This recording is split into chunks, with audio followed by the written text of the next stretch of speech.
জানিয়ে দিব এই মুহূর্তে আমাদের হাতে এসেছে বাংলাদেশের গুরুত্বপূর্ণ আপডেট সংবাদের শিরোনাম। শুরুতেই থাকছে তফসিল ঘোষণার জন্য প্রস্তুত নির্বাচন কমিশন। এবারে জানিয়ে দিব শুক্রবার সকাল 10টার পর বেগম খালেদা জিয়াকে লন্ডনে নেওয়া হতে পারে। এদিকে চট্টগ্রাম 15 আসনে বিএনপির প্রার্থী পরিবর্তনের দাবিতে বিক্ষোভ। আরও থাকছে আগামী নির্বাচন একটি ঐতিহাসিক শক্তিশালী নির্বাচন হবে বলছে বিএনপি নেতা সালাউদ্দিন। সব শেষে জানিয়ে দিব ক্যারিবীয় সাগরে ফের মার্কিন হামলা, নিহত 4। এতক্ষণ শুনছিলেন হাতে থাকা আপডেট সংবাদের শিরোনাম, এবারে বিস্তারিত। তবে তার আগে অনুরোধ রইল ভিডিওটিতে একটি লাইক এবং কমেন্ট করে জানিয়ে দিন ভিডিও সম্পর্কে আপনার মূল্যবান মতামত। আরও জানিয়ে দিন ভিডিওটি কোথা থেকে দেখছেন বা কোন জেলা থেকে দেখছেন। তফসিল ঘোষণার জন্য প্রস্তুত নির্বাচন কমিশন। ত্রয়োদশ জাতীয় সংসদ নির্বাচন এবং গণভোটের তফসিল ঘোষণার জন্য প্রস্তুত নির্বাচন কমিশন। নির্বাচন উপলক্ষে মাঠ প্রশাসনকে ঢেলে সাজানো হচ্ছে। নিবন্ধিত রাজনৈতিক দলগুলো জোরে সোরে নির্বাচনী প্রস্তুতি শুরু করেছে। বিএনপি, জামায়াতে ইসলামী সহ কোনো দল তফসিল ঘোষণার আগেভাগেই প্রাথমিকভাবে প্রার্থী মনোনয়ন করে রেখেছে। এখন অপেক্ষা নির্বাচনের তফসিল ঘোষণার লক্ষ্যে আগামী রবিবার কমিশন সভা আহ্বান করেছে এবং এএমএম নাসির উদ্দিনের নেতৃত্বাধীন কমিশন। ওই দিন তফসিল এবং ভোটের তারিখ চূড়ান্ত করা হবে। তফসিল ঘোষণার আগে আগামী 10 ডিসেম্বর রাষ্ট্রপতির সঙ্গে সাক্ষাৎ করবে ইসি। 11 ডিসেম্বর জাতির উদ্দেশ্যে ভাষণে তফসিল ঘোষণা করবেন প্রধান নির্বাচন কমিশনার। এ বিষয়ে জানতে চাইলে নির্বাচন commissioner brigadier general Abul Fazal Mohammad Sanaullah জানিয়েছেন, আগামী রবিবার তফসিল ঘোষণার উদ্দেশ্যে কমিশনের সভা আহ্বান করা হয়েছে। আশা করছি ওই দিনের বৈঠকে আমরা সব কিছুই চূড়ান্ত করতে পারব। নির্বাচন সংস্কার কমিশনের প্রধান এবং সুশাসনের জন্য নাগরিকের সম্পাদক ডক্টর বদিউল আলম মজুমদার বলেন, পুরো জাতি আগামী ত্রয়োদশ জাতীয় সংসদ নির্বাচনের জন্য মুখে আছে। ভোট বঞ্চিত জনগণ ভোট দিতে প্রস্তুত। আশা করছি ইসির ঘোষিত সময়সীমার মধ্যেই তফসিল ঘোষণা করবে। রাজনৈতিক দলগুলো জনগণের দ্বারাই যাবে।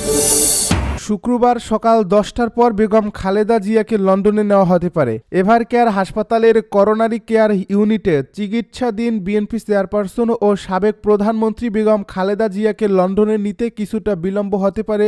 কাতারের আমিরের পাঠানো বিশেষ এয়ার অ্যাম্বুলেন্সে বৃহস্পতিবার রাতে ঢাকায় পৌঁছানোর কথা থাকলেও কারিগরি সমস্যার কারণে এর আগমনে বিলম্ব হতে পারে বলে জানা গেছে।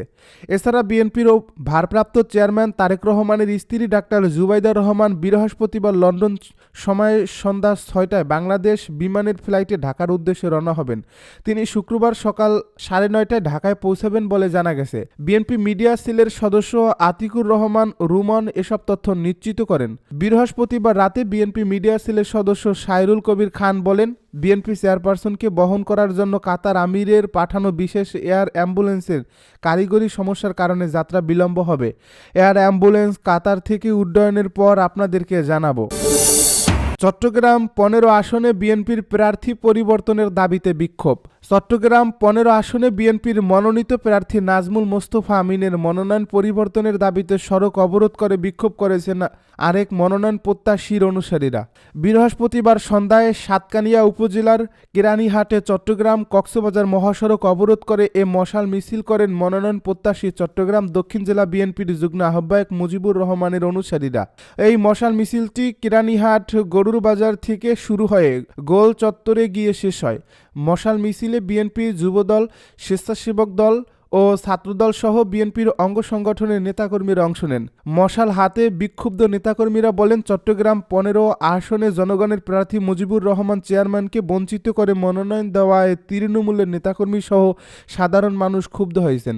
অবিলম্বে ঘোষিত প্রাথমিক মনোনয়ন পরিবর্তন করে মুজিবুর রহমান চেয়ারম্যানকে চূড়ান্ত মনোনয়ন দেওয়ার জন্য বিএনপির ভারপ্রাপ্ত চেয়ারম্যান তারেক রহমান ও দলের হাইকমান্ডের প্রতি জোর দাবি জানান তারা। চট্টগ্রাম দক্ষিণ জেলা যুবদলের সহ সহ সভাপতি মোহাম্মদ সাফি বলেন, চট্টগ্রাম ১৫ আসনে ত্যাগী নেতাকে বাদ দেওয়া হয়েছে, যা আমরা মানতে পারছি না।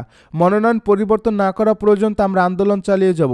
সাতকানিয়া উপজেলা যুবদলের সাবেক সভাপতি ও বিএনপি নেতা ফরিদুল আলম বলেন, আওয়ামী লীগ ফ্যাসিস্ট এই সরকারের বিরুদ্ধে আন্দোলন করতে গিয়ে মুজিবুর রহমান চেয়ারম্যান অনেক ত্যাগ স্বীকার করেছেন, ষড়যন্ত্রমূলক মামলার শিকার হয়েছেন, তবুও তিনি আপোষ করেননি। এমন একজন ব্যক্তিকে মনোনয়ন না দেওয়ায় তৃণমূলের নেতাকর্মীরা হতাশ হয়েছেন। আমরা যে নেতাকে সংকটের সময় পাশে পাই তাকেই মনোনয়ন দেওয়ার দাবি জানাচ্ছি। দোহা জারি হাইওয়ে থানার ভারপ্রাপ্ত কর্মকর্তা সালাউদ্দিন চৌধুরী বলেন, বৃহস্পতিবার সন্ধ্যায় বিএনপি প্রার্থী পরিবর্তনের দাবিতে সড়ক অবরোধ করে মশাল মিছিল হয়েছে। চট্টগ্রাম কক্সবাজার মহাসড়ক প্রায় অর্ধ ঘন্টা অবরোধ ছিল। আমাদের সাতকানিয়া ও লোহাগাড়া থানার পুলিশ এসে বুঝিয়ে সড়ক থেকে তাদেরকে সরিয়ে দিয়েছে। আগামী নির্বাচনে একটি ঐতিহাসিক শক্তিশালী নির্বাচন হবে বলছে বিএনপি নেতা সালাউদ্দিন। বিএনপির জাতীয় স্থায়ী কমিটির সদস্য ও কক্সবাজার ১ আসনের বিএনপি প্রার্থী সালাউদ্দিন আহমেদ বলেছেন, আগামী জাতীয় সংসদ নির্বাচন একটি ঐতিহাসিক শক্তিশালী নির্বাচন হবে। দীর্ঘ ১৬ থেকে ১৭ বছরের এ স্বৈরাচারী ফ্যাসিবাদ বিরোধী গণতান্ত্রিক আন্দোলনের মধ্য দিয়ে, শহীদদের আত্মত্যাগের মধ্য দিয়ে এ গণতন্ত্রের বিজয় হয়েছে। মুক্ত স্বাধীনভাবে ইনশাল্লাহ আমরা আগামী সংসদ নির্বাচনে ভোট প্রয়োগ করব। এই ভোটাধিকারের জন্য আমরা রক্ত দিয়েছি, সংগ্রাম করেছি। তিনি বলেন, বাংলাদেশের মানুষ রক্ত দিয়েছেন, ফ্যাসিবাদের পতন হয়েছে, আওয়ামী গোষ্ঠী শেখ হাসিনা পালাতে বাধ্য হয়েছে। এই নির্বাচনের মধ্য দিয়ে শক্তিশালী গণতান্ত্রিক পদ্ধতি প্রতিষ্ঠা হবে। সাংবিধানিক অধিকার, মানবাধিকার, নাগরিক অধিকার, গণতান্ত্রিক অধিকার সহ সব অধিকার বাস্তবায়ন হবে। বৃহস্পতিবার সকাল 10:30টার দিকে মগনামা ইউনিয়নের ফুলতলা স্টেশনে নির্বাচনী পথসভায় বিএনপি নেতা সালাউদ্দিন আহমেদ এসব কথা বলেন। এর আগে তিনি মগনামা মৌলভীপাড়ায় মাওলানা জাফর আহমেদ মজিদির কবর জিয়ারত করেন। বিএনপি নেতা সালাউদ্দিন আহমেদ বলেন, আমরা বিএনপির পক্ষ থেকে 2023 সালে 21 দফা বিএনপি নেতা সালাউদ্দিন আহমেদ বলেন, আমরা বিএনপির পক্ষ থেকে 2023 সালে 31 দফা সংস্কার কর্মসূচি প্রদান করেছিলাম। এদেশের মানুষের অর্থনৈতিক মুক্তি, সমৃদ্ধি ও গণতান্ত্রিক অধিকার সংরক্ষিত করাই হচ্ছে 31 দফার মূল উদ্দেশ্য। নিজ জন্মভূমি পেকুয়ায় দ্বিতীয় দিন মগনামায় নির্বাচনী জনসংযোগ করেন। এ সময় হাজার হাজার নেতাকর্মী নিয়ে সালাউদ্দিন আহমেদ জনসংযোগ করেন। পথসভা শেষে শিকদারপাড়ায় সাবেক সংসদ সদস্য, বিএনপির সাবেক ভাইস প্রেসিডেন্ট প্রয়াত মাহমুদুল করিম চৌধুরীর কবর জিয়ারত করেন। এরপর বিভিন্ন এলাকায় জনসংযোগ করে মুহুরীপাড়া, কাজীমার্কেট স্টেশন, কালারাপাড়া স্টেশনে পথসভা করেন। এরপরে তিনি রঙিখালের পূর্বকুল এবাদুল্লাহ পাড়ায় আগুনে পুড়ে যাওয়া ক্ষতিগ্রস্ত পরিবারের সঙ্গে সাক্ষাৎ করেন। এ সময় তিনি 8টি ক্ষতিগ্রস্ত পরিবারের মাঝে আর্থিক সহায়তা প্রদান করেন। ক্যারিবীয় সাগরে ফের মার্কিন হামলা, নিহত 4। মার্কিন যুক্তরাষ্ট্রের সামরিক বাহিনী ক্যারিবীয় সাগরে মাদক পাচারকারী সন্দেহে একটি নৌকায় আরেকটি প্রাণঘাতী হামলা চালিয়েছে। এতে 4 জন নিহত হয়েছে বলে পেন্টাগন জানিয়েছে। বৃহস্পতিবারের এই হামলা আসে এমন সময়ে যখন প্রেসিডেন্ট ডোনাল্ড ট্রাম্পের প্রশাসন সাম্প্রতিক এই হামলাগুলো নিয়ে নতুন করে নজরদারির মুখে পড়েছে। এর আগে 2 সেপ্টেম্বর একটি নৌকায় 2টি পৃথক হামলা চালানো হয়েছিল। বিশেষজ্ঞরা বলেছেন, এ ধরনের দ্বিতীয় হামলা সম্ভবভাবে যুদ্ধাপরাধ হিসেবে গণ্য হতে পারে।